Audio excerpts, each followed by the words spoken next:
What is up, budgeting family and friends? My name is Shirria. This is the Shirria Mac channel where I am documenting our six-figure debt-free journey as an entrepreneurial licensed clinical social worker along with my husband, who is a welder.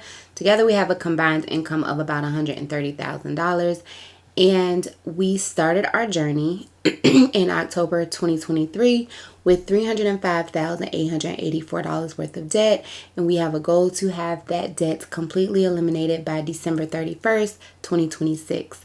The debt is inclusive of credit card debt, student loan debt, our mortgage, a HELOC, and a car loan. And again, the goal is to have that completely eliminated by December 31st, 2026. I am sharing our journey with you guys here in the form of monthly budgets, weekly budgets, debt updates, transfer Tuesdays, and because I am an entrepreneur, I do also like to share the income that I was able to earn in my business at the end of every month. Today's video, because I am running a little bit behind, is May week 4's budget, and we will get right into it. Okay, so the template you see on screen is my budgeting template. This week's budget is May week 4's budget, and that ran from Thursday, May the 16th to Wednesday, May the 22nd. We budget weekly. My husband is paid on Thursday, and I am paid on Friday. We go down to the income that we earned during this week, and it was planned at $2,200 with $800 planned for my husband's paycheck, and he actually earned $780.27. $900 from my paycheck, and I actually earned $936.67. $500 from my part-time paycheck because this was my last paycheck, and I actually earned $610.47. That brought our actual income to $2,327.41. So we will transition over to savings, and savings for this pay period was planned at $195 with $50 planned to go into my high yield savings account, and for some reason that did not go through. $50 to my husband's savings account, and he did not transfer his money. $10 to M1 Finance, and we did that is automatically drafted, so that did come out. $25 for Christmas 2024, and we did not put anything there. $10 to my son, and we did not put anything there. $50 to my daughter, and we actually only transferred $29.61, and then nothing for 808 and nothing for the roof. So it brought our actual savings to $39.61, which is disappointing. We move over to bills. Bills for this week were planned at $497.46 with $333 planned for our Wells Fargo home mortgage. That is our mortgage, and we pay it weekly. $41.63 for my son's instrument, and that did come out. $25.05 for Planet Fitness, and $97.78 for our insurance on our investment property, which did not come out. So we ended up only paying $399.68. We transitioned over to expenses for this week, and expenses were planned at $625, and that was $150 on groceries. We actually spent $191.77. $120 on gas, and we actually spent $153.30. $25 in beauty, $50 for my boy's hair, $50 for toiletries, $50 for the household, and nothing came out in that category. $50 for fast food, and we actually spent $189.98, and that is confusing. $80 for miscellaneous, and we actually spent $395.87, and tithing at $50, and I actually tithed $61.04, which brought our expenses for this week to $991.96. We transitioned over to debt, and the debt payments for this week were planned at $522.70 with $50 on the state employees credit union card, and that has a zero balance. $40 on my Hilton American Express, and I don't know what that balance is because I don't use it, but my kids do. but I did make a payment of $112.08, and that must have been something that I charged. $40 on my husband's Hilton American Express, and he doesn't have a balance. $29 on the Sam's Club, $29 on Best Buy, those do not have a balance, and $35 on PayPal, and I paid $36.56. Also have $49.50 on the Citi card, and that was the last card that we paid off, so that has a zero balance. And then $250.20 to my car, and we actually paid $370.20.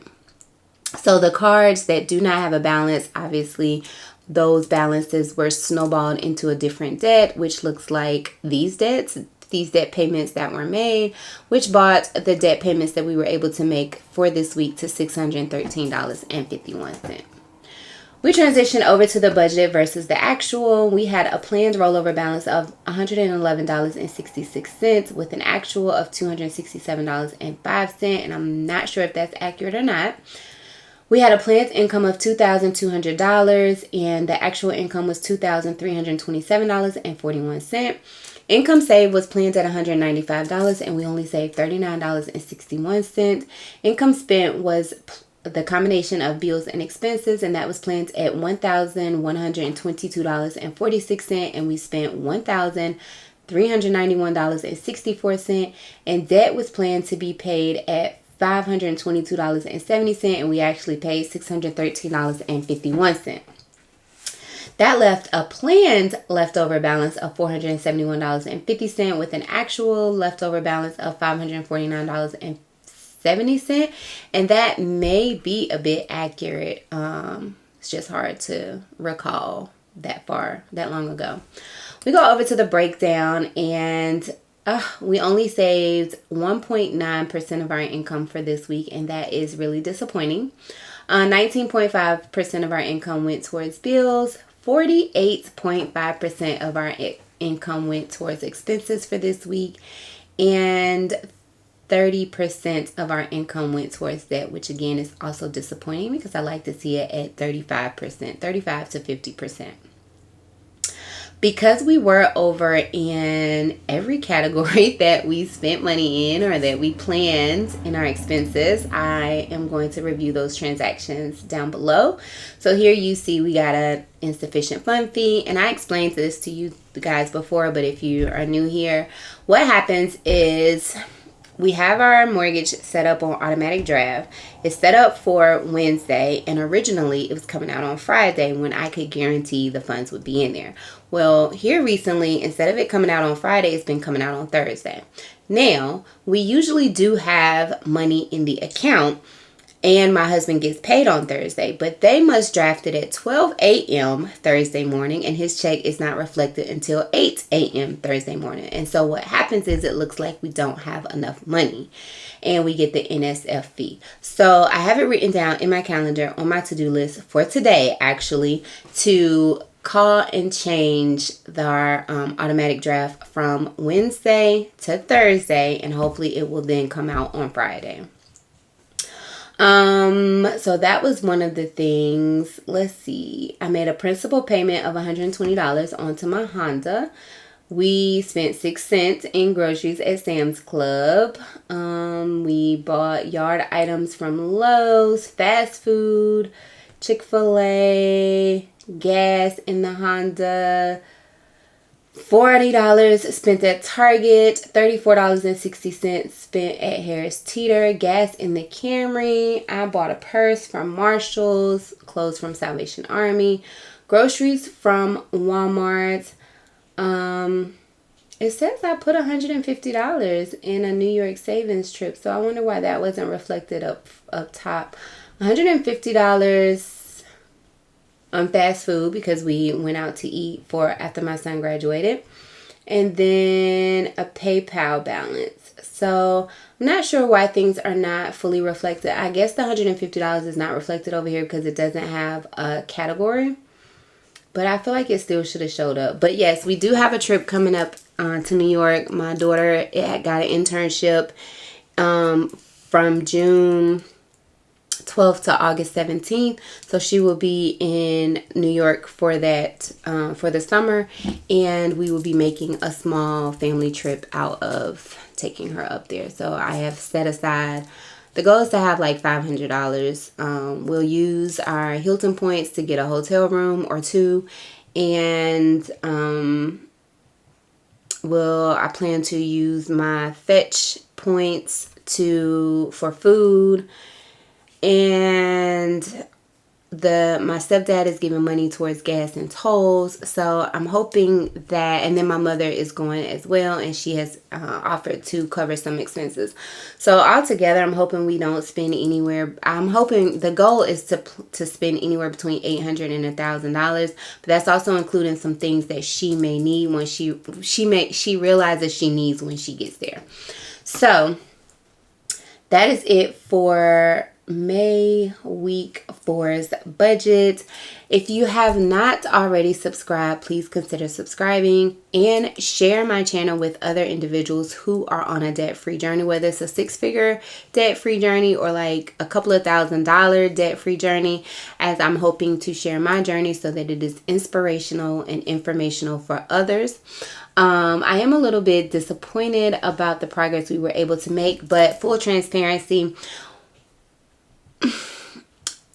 my motivation kind of depleted when I left my part-time job. I think when I planned to leave my part-time job, I was thinking, okay, I'll be able to put more energy into my YouTube channel. But when I lost that income, I felt like I didn't have much to demonstrate, and I didn't have much of a shovel to put towards debt. And if this channel is about getting out of debt, I don't feel like I have much leverage. So this kind of took, not necessarily it kind of took a backseat to trying to find another job that better aligns with all of the things that I'm trying to do. Also, another thing is I've just been trying to better manage my time and increase my presence in my everyday life. So trying to balance and navigate all of those things, running my private practice TikTok page, which has really good potential to earn me more money, but me just not knowing what to do with that has been a struggle as well. So that has kind of been why I've been kind of lax in not only keeping up with the budget, but recording budgets and then reflecting and all of those things. But I'm really planning to get it back up, really trying to get back in a routine, especially for the summertime when I know my work ethic and like I really just feel like in the summertime I'm just supposed to exist. Full transparency. So that is my problem. But if I promise that I will get it back up and going, I hope that you have the patience to stick around for that. So if you have not already subscribed, again, please consider subscribing and share my channel. Give it a thumbs up. If you have any questions about what I'm doing, how I'm doing, and why I'm doing it, please make sure, or any suggestions. I've gotten some really good comments, and I have not taken the time to respond. I think that may be something that I put on my to-do list for today, to respond to a lot of the comments. But I appreciate all of them. I read all of them, and I really appreciate the feedback and the positive words. So I really appreciate that. I will catch you guys in the next one. Bye for now.